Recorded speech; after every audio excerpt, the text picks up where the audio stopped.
What's up, everyone? Shoebooty Sports coming at you Tuesday night, July 8th. I am your host, Graham Powell, on this screen. That's Bradley Brown on the other. Say what's up, Brad. How's it going? It's going. Getting a little tongue-tied even this early in the episode. It's okay. Um, we'll talk about a few things, sports, and then some. Because this is Shoebooty Sports and all. Anyway, before we get going, let's give a quick shout out to our sponsor. Shoebooty Sports is presented by Rhino Races. Rhino Races is a virtual race series that offers 5 different races: a 5K, 10K, half marathon, a marathon, and the one of a kind Rhino Ultra. You can sign up for one or all 5 of their races at rhinoraces.com. Run your race at your convenience. Track it with your fitness app of choice. Screenshot your results as proof of completion. Submit that screenshot to rhinoraces.com under the submit results section. Once your results are verified by Rhino Races staff, your award will be shipped to you by mail. Also, check out their gear section while you're there for t-shirts, wristbands, decals, and more. That's rhinoraces.com. Rhino Races is the premier virtual running series, and you can find us, Shoebooty Sports, on Spotify and Apple Podcasts. Subscribe to the YouTube channel. Follow us on X at Shoebooty Sports. Okay, so we went through probably I wouldn't say it's the best time a year for sports, but it's one of the best time of years for sports. Yeah. Maybe last month, the end of last month, you got NBA Finals going on. You got College World Series going on. You're kind of right in the middle of, close to the middle of baseball season, pretty much you're well into the season. Lots of stuff to talk about usually. And now we've kind of hit that lull. There's just not a lot going on. So much so you check the ESPN app for just I don't know, just see what's going on in the sports world. And one of the top stories is Joe Burrow not deciding not to purchase a replica of the Batmobile because his home got broken into last year. I was like, okay, this is we're kind of running out of stuff to fuel the I, news feed apparently. I thought for sure he bought that. He had said on the show Quarterback, I think it is the Netflix show, which I saw the first season of. I don't even know if I saw the full season of that, just because that was during that stretch of they were transitioning over to, you know, making Netflix to where you couldn't share your password and stuff anymore. So I Yeah. caught the first 2 or 3 episodes of it, and I liked the show. I really liked it. And then they basically got rid of password sharing, and so I was out. I was out of that, and I had said I was going to pick Netflix back up. I never did, and they just keep increasing their prices. And I had a choice. Basically, I had a budget of do I want Max or Netflix? And I did have Netflix. There were some things I liked, but a lot of the movies were just looked kind of trash. Didn't look like anything I'd be interested in.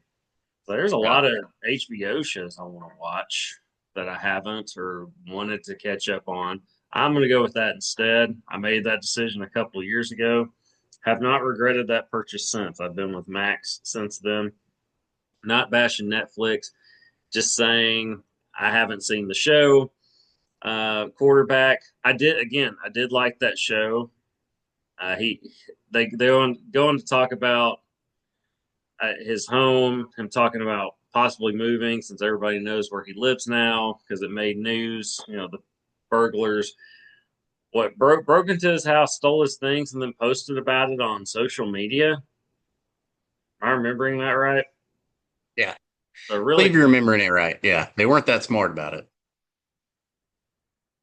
no, they weren't. But yeah, that's one of the stories on the ESPN homepage right now. Joe Burrow is deciding not to buy his Batmobile replica and then they go on again. They say he talked about moving, but from his $7.5 million home after signing his $275 million contract. So basically, this life that you're never going to live. We're going to talk about it and so on. But yeah, it's what it is. Um, there was a pretty big event this past week. The Nathan's hot dog eating contest, Joey Jaws Chestnut, the GOAT, returned to reclaim the mustard yellow belt, his 17th Nathan's hot dog winning or Nathan's hot dog eating contest championship. How many Uh, times has he been in it? I don't have the statistics in front of me. Kind of like, Kobayashi was the guy, when we were growing up. I say growing up when we were what college, late high school, college, and then Chestnut was coming up and became his rival, and then eventually surpassed him, and then just kept going. And then, like the 30 for 30 on those two is interesting. It came out 5 years ago, 6 years ago. Might be six. I think it was 6 years ago at this point. I want to say it came out in 2019. And I watched it. It was actually pretty interesting. Of course, all those 30 for 30 films typically are. There's really only been a handful that I haven't gotten into, even if I don't really care anything or know anything about the subject. It's well done and it keeps me intrigued. That's one of those films that does that. It's a really good story. At least it's told very well. It's interesting nonetheless. But yeah, he comes back and not only I would have said he'll eat, I don't know, 63 hot dogs if you had made me guess. No, dude puts down 70 and a half, 70.5 hot dogs in 10 minutes. and I mean, it could have been 71, possibly 71 and a half, if he wouldn't have, if that protester wouldn't have got jumped up on stage and, he didn't have to put him in a chokehold and push him off. Did you That see was that? this year. Was that? I thought it was this year. I don't know. I just saw it and then I assumed, but No, that was from a couple of 2 or 3 years ago. I know what oh, you're talking about. Um, I was like, surely that didn't happen again. Uh, I will confess, I did not see. I didn't realize. I saw that it was the men were competing at noon. I didn't put two and two together that probably meant Eastern time. So I went to the like I went oh, to yeah I went to Walmart. I needed groceries, so I go to Walmart and I was like, I'm gonna go to Walmart, get what I need, come back because it's the 4th of July. And I come back and I was like, well, let me turn this on before the men get going. And it's like 3 minutes left, and Chestnut's clearly won. It's just how many can he get? So I saw the last few minutes of the hot dog eating contest, which I'm a little disappointed in just because I wanted. Now I went back and watched the intro, Chestnut's intro. Of course, the major league eating chairman, whatever you want to call him, the guy who does all the announcing on the for the hot dog eating contest and really all those competitions. Guy's a word savant, so I look forward to just seeing his intros, at least Chestnut's intro, because you knew it was going to be something epic, and it did not disappoint. I think I watched the thing the other night, probably on repeat 3 or 4 times, because it was that. It's like, man, if that doesn't make you want to go out and throw down some dogs, I don't know what will. I mean, that is an introduction of introductions. It's up there with any of them. yeah. Uh, So what's his face? how many hot dogs did Graham consume over the weekend? Zero. I had zero hot dogs over the weekend. And you call yourself an American? Yes, because I had the freedom to choose to not do anything except I I made white people tacos. That was what I had for dinner. What's white people tacos?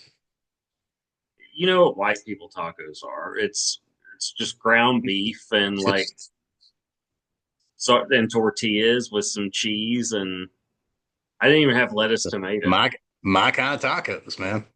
Yeah, I mean they're delicious. I like them, but that's what they're called by a lot of people nowadays. White people tacos.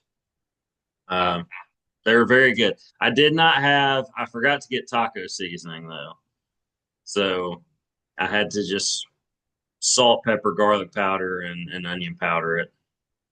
And I threw a little bit of Worcestershire in just because. Is that how you say that? Sauce? I mean, that's how I say it. I think that's how Is it you good say enough? it. Yeah.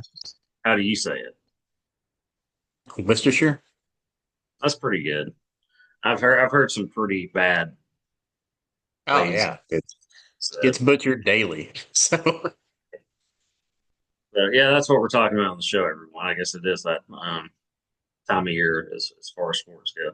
But yeah, 70 and a half dogs comes back, says he's coming back next year. He was disappointed. He was disappointed he didn't eat more. I of did like course. that. He's Yeah. always disappointed. So I myself, I think I had three hot dogs over the weekend. So and they were not in the same day. Yeah, I did not yeah, didn't have any hot dog. I will say this, I did have um there's a place in okay, there's a guy, there's a food blogger in Arkansas, I think he's based in the Little Rock area. Very, very popular food blogger in Arkansas, especially Central Arkansas, called the Mighty Rib. And he's visited our hometown and has given shout outs to, and have said positive things about the Grumpy Rabbit, Cozy Nook Cafe in Lone Oak, and just all these little hot spots that people should go try. And there's a pizza place in Ward of all places called Bernard's Pizza, and like, he raved about it. And I know a friend of mine had told me about it, how good it was, and she's done that. She's told me that for I've known that for a couple of years, but she also lives in that area, so I thought, okay, that's just a local pizza spot for her. And then I saw him post about it, and I was like, okay, I'm gonna go try this pizza place. Apparently, it's that good. So I went there. I think it was Saturday night. Yeah, I think it was Saturday night, day after 4th of July, and got a large supreme. As good a pizza, pretty much as good a pizza as I've had, and definitely as good a pizza as you'll get around here. Like you won't So beat it's that. on par with Lost Pizza, huh? It's to me, it's better than Lost Pizza. I like Lost Pizza, but it's better. Dang. Yeah, no, I'll have to check it out. this is the best pizza I've had in this area, and probably as good a pizza as I've had ever. It's Bernard's Pizza in Ward, Arkansas. It was like 10 minutes to go there and get it for me, but it was worth the drive there and back. Like it was that Yeah. good. I'll do it again. I'll most definitely be back. It was that good. Like you have an idea of how good something's going to be, or like you hear about how good something is, and you think naturally, or at least I do. I'm sure it's good, but it's probably not as good as everybody's making it out to be. This by far surpassed my expectations. I was looking at it, I was like, oh, it looks pretty good. It smells pretty good. And I bit into it. I was like, wow, this is delicious. I went all Portnoy and scored it on a scale of 1 to 10, went full 9.5. 9.5 pizza. And that's just Speaking because of, yeah, I don't give tens, and I've got to leave room for improvement if I have anything better. But nine and yeah. a half, amazing score. Absolutely loved it. So shout out Speaking of, did Bernard's you see? Pizza. Yeah, did you see him rate that $2,000 pizza? Have you seen that video? I'm not.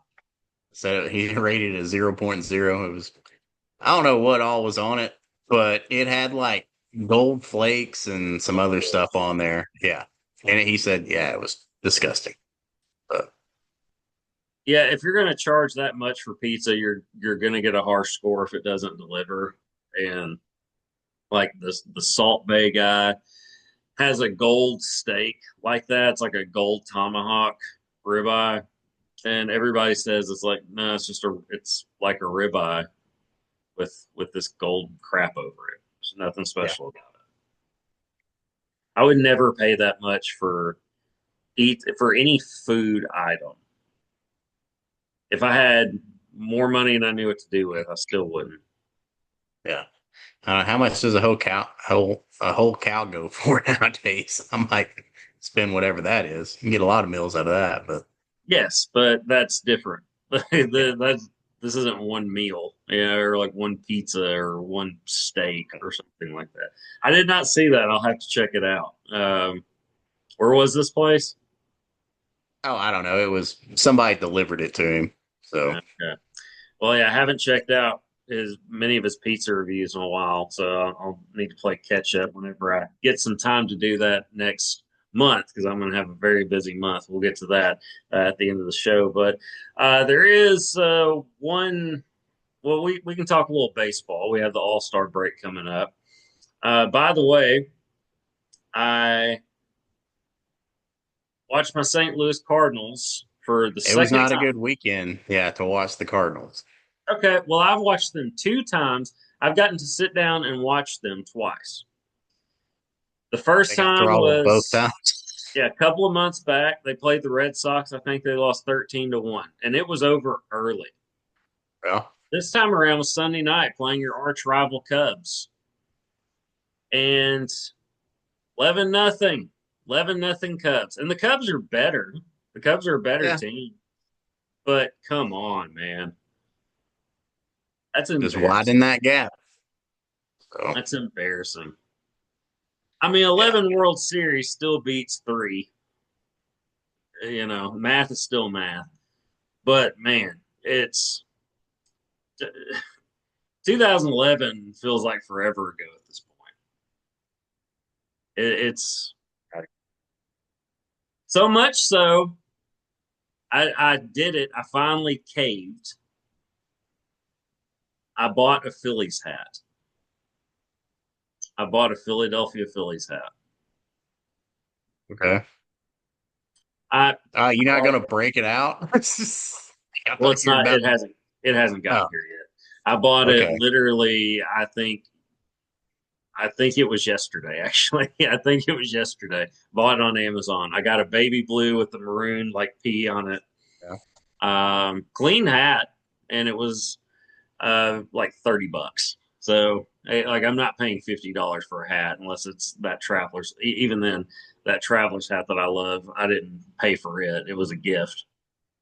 That's my favorite hat. That hat will never be topped. But yeah, I like watching the Phillies. I like watching the Phillies more than I like watching the Cardinals now because one, they're more entertaining. Two, I know more of their players now. Three, they're just they're a better team to watch. It's like, man, I already got the Razorbacks. I don't need to do this to myself. So yeah, I'm not tossing the Cardinals aside. Just saying, bought a Phillies hat, so I'm showing my support Okay. for the Phillies. Call me whatever you want. I've been a fan of theirs my whole life, Cardinals that is, and I can evolve, man. I can evolve. I can do what I want. So that's what I'm doing. I understand. I mean, I'm a Ridgeback fan. You gotta have something going right in your life, right? So Yeah, I don't need two teams uh, wrecking my TV when I turn them on to watch them. I don't need it. yeah. I watched as much as I could stand Sunday nights, and I was like, and really the only reason I had it on that long is because I was folding my laundry, and I had a bunch of laundry to fold and put away. So that was the only reason it was on that long. Otherwise, I would have dipped early. Um, but I don't know. It's what it is. Ha- Continuing on to baseball, though, we're about at the All-Star break, and we do have the All-Star festivities coming up. It's like a 4-day event now. I didn't realize that. There's the celebrity softball game, which I never really watched that unless I just had nothing to do, which is definitely not the case anymore. The big nights for me are the home run derby, night one, and then you've got the All-Star game, night two. At least that's how I look at it. It's technically nights three and four, I think now. I did look at the home run derby lineup, and it's a bunch of people I don't really know except Cal Raleigh, of course, the MLB's home run leader at the moment, which came just out of nowhere.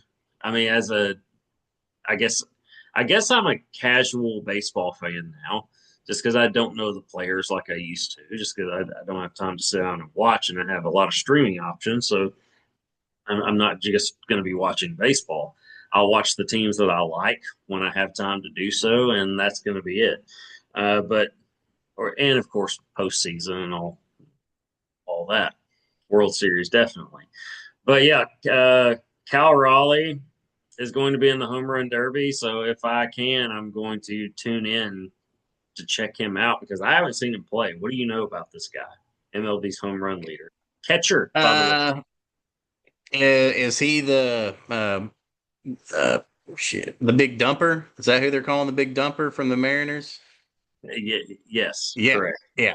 Eh, I like it, man. I like a catcher leading the league in home runs. You know, it's pretty cool to see. You don't see it a lot. Who was the last catcher to lead the league in home runs? That's a very good question. If you're, I don't know that. If I were going to guess to lead the Yeah, league in home run. Now, are we talking like so? It can be AL or NL, right? yeah. Golly, do you know this? Man, they said it on PTL last week, and I can't remember. All right, hang on, man. Uh, You have to okay, go yeah. back a ways, If you had to like get, gosh, I what do you call in a ways? Like 90s or like 70s? early '90s. Okay, I'm going to take a guess, and I don't think this is right, but I'll take a guess. Man, I don't know. If I had to just, and this is full, just throwing something against the wall and hoping it sticks. Mike Piazza. That's it. That's all. That's all I got. Uh, oh, well, they're saying uh Perez did it in 2021, but before that, it was Johnny Bench in 1970 and 72. So uh, it's been a minute. I didn't know about Perez. I don't Who is remember him. who is Perez? Salvador Perez. Yeah, I don't even know the name. Again, casual baseball fan these Yeah, days. me neither. That's what I was saying. So But you said Johnny Bench. yeah, Yeah, that probably would have been my guess. uh, Apart from because when you said '90s, I was like, well, I don't know. Piazza's the only catcher I I knew think that hit the long yeah, ball I think consistently. I think they said in the early '90s, Piazza led it for a little bit, for like at the midway point or something like that. Yeah, well, I mean, Piazza was a great catcher, a great hitting catcher Yeah. for sure. Um, Makes sense. Well, I'll just put it this way: who's your favorite catcher of all time? And I'll say this: you can't say like Yogi Berra because you haven't seen him play. Yeah, we were born in the '80s. I mean, I mean, I know mine, but you know what mine is, sure. yeah, I mean, sure, it's. I mean, he played for the Cardinals. So, Yep, yeah, Molina, Yachty. I think so. Yeah, he'd have to be mine, man. Like that's the only one that comes to mind. There's a lot that come to mind. Come on, Well, Pudge Rodriguez, Piazza. talk about that. I watched on my favorite team, so therefore it'd be my favorite player at catcher. So So who's your favorite team? Who even is your favorite baseball team? what are you talking about? The Cardinals. Did I know that? You never really I have expressed plenty of that. Cardinals hats, but I don't think I've ever seen you wear a St. Louis Cardinals hat. I've been to Cardinals games. I just haven't followed them in the last 10 years. I haven't followed any The MLB really in the last 10 last years. 10 years. So, All right, fair enough. I've been to a bunch of Cardinals games, but I haven't been to the new Busch Stadium. I went to same. the old one like every summer growing up because that was what we did. We either went to Branson or we went to St. Louis and we watched Cardinals games. And that was great. Like that was some of the most fun I've ever had. And a lot of times they were getting the brakes beat off of them. This was the Yeah. the early to mid '90s. They'd play the Pirates, and the Pirates would beat the brakes off of them. But I got to see Ozzie Smith run out and do his flip when the starting lineup was introduced. He also got to see McGuire hit a few home runs. I I just did got to get to go up see there that. and get to see him lose to the No, Pirates. no, I did have a probably my best memory was with my mom. It was just me and my mom that went. I think I was 14 and I was 13 or 4. I was 14 because we went to two games. We went to St. Louis, and this is the last time I've been to St. Louis. When I was 14 years old, this was the last time I've been. I'm 40 years old now. We went and saw two games, and this is after McGuire hit 70. This is a year or two later, so he's like deity level up there at this point. And night one, McGuire's first at bat in the first inning, crack gone. I mean, launched it in the seats. Place goes crazy, and it was a really good game. And then McGuire comes back to the play. I think he got out his next at bat, and yet nothing happened memorable until his last at bat, which I think was in the ninth. And I don't know if it was a walk off, but uh, it was a 2-3 run homer to put the Cardinals ahead, and the place erupted, and it was another just moonshot, and the I mean just is etched in my memory forever. And Cardinals win it, and I mean that it's their hero doing heroic stuff. So I mean it was like, hey, Superman came back to Superman saved the day again. This edition kind of thing. And night two, McGuire. So I'm like jazzed up. I'm like, wow, that was an amazing game. I get to go see this again. Night two, McGuire's first at bat, uh, strikes out and hurt his back and didn't come Hurt his back. back, yeah. And really, it was all downhill from there. He retired shortly thereafter, a year or two later, just because he had back problems basically from then on. I don't know if that was the moment that started it, but it might have been his back troubles. That is. But yeah, so I got one really good memory out of that. I would take that night one if it led to not to even a bad night two like it was over two mediocre nights. It was decent, but Yeah. nothing that memorable. Now, night one was phenomenal. I'll tell you, that was good enough for me. You can't expect that two nights in a row, at least as far as watching greatness like that. Okay. Speaking of McGuire, I had the TV on, and they had the ESPN 30 for 30 of McGuire and Sosa, basically that era, what they did for baseball during that summer of 1998. Was it Yeah. 1998? Did you see 62 live? I think we've talked about this on the show. Yeah. I seen 62 live. Where were Blind. you? I was sitting in that freaking recliner in the old Brown house over there off Woodlawn. Right So, there in your living room. yeah. Um, okay. I was in my bedroom, and this is when I lived in that White House, and when I had the bedroom that was closest to the street, like if you were looking at the house facing it, it was to the left, like the top left corner. I was in that bedroom. I had the TV on and I was watching, and I was kind of half paying attention. And I think really kind of what had happened was I heard a crack of the bat, and just you hear the fans erupt.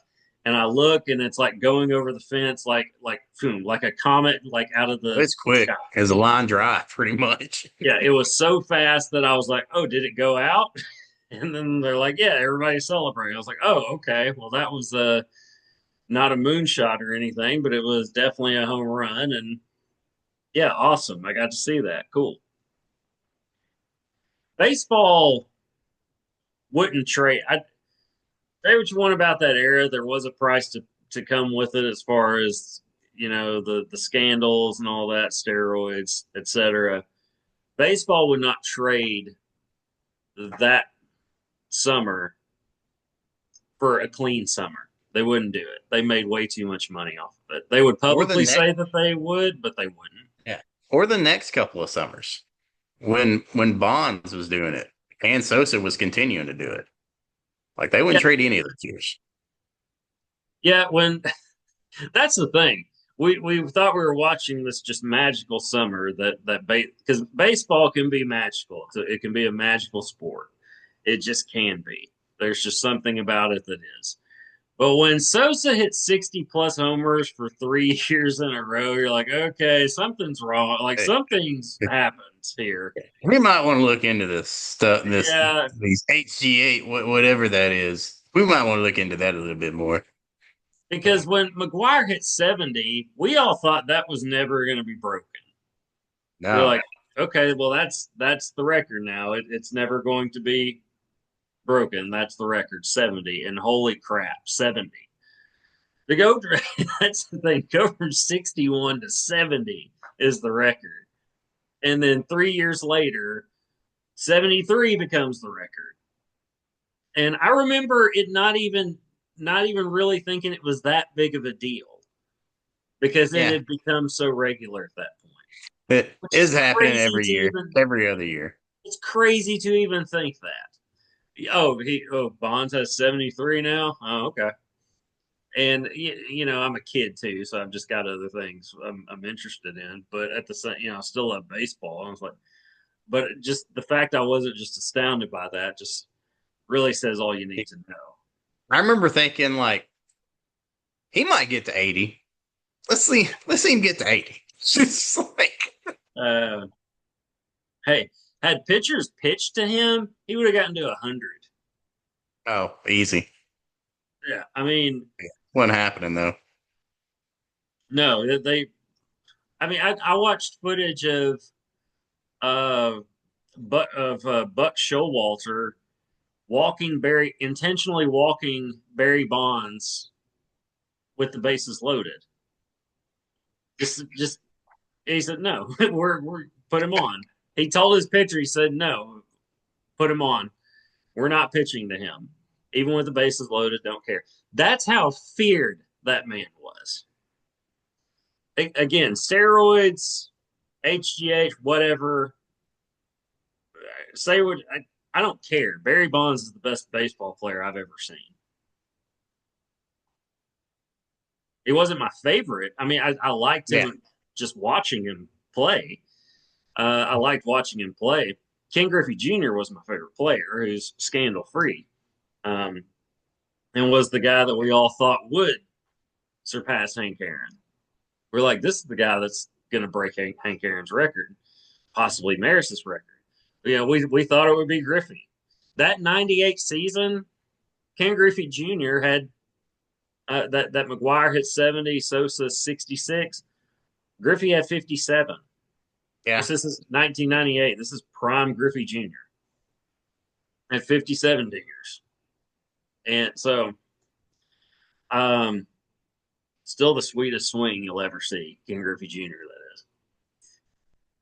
But yeah, man, 73. Whoa. I mean, that's and pitchers were doing it too. But there's no way to calculate that other than looking at, well, man, Roger Clemens is still great at 50 years old. How's that happening?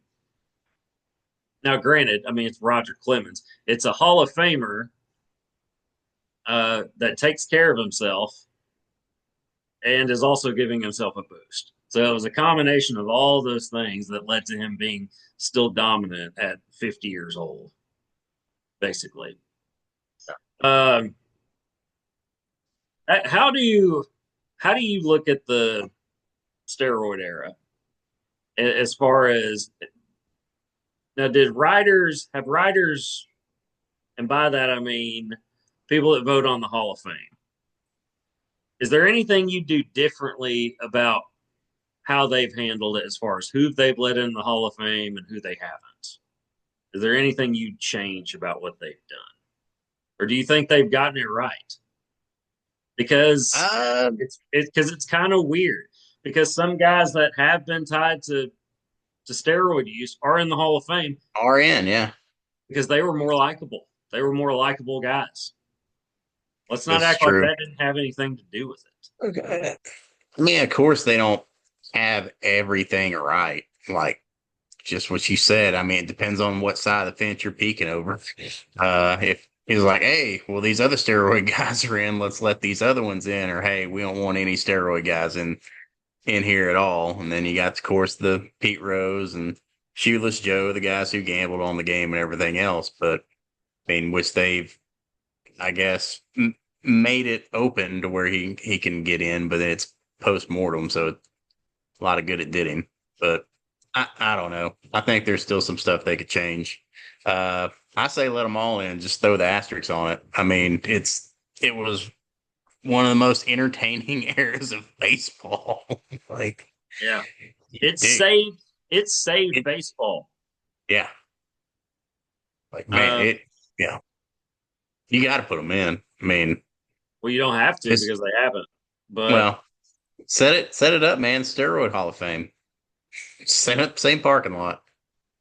And I think I've said it on this show before. It's a museum, not a it's supposed to be a museum, not a shrine. Even we treat it like a shrine, but it's a museum. yeah, Barry Bonds, Roger Clemens would be Hall of Famers without that. If they never touched anything like that in their career, most definitely. they'd still be in. But they did. Like that's the thing. But they did. Uh, I don't know, man. I really don't have a strong opinion on it one way or another. Of course, they're talented.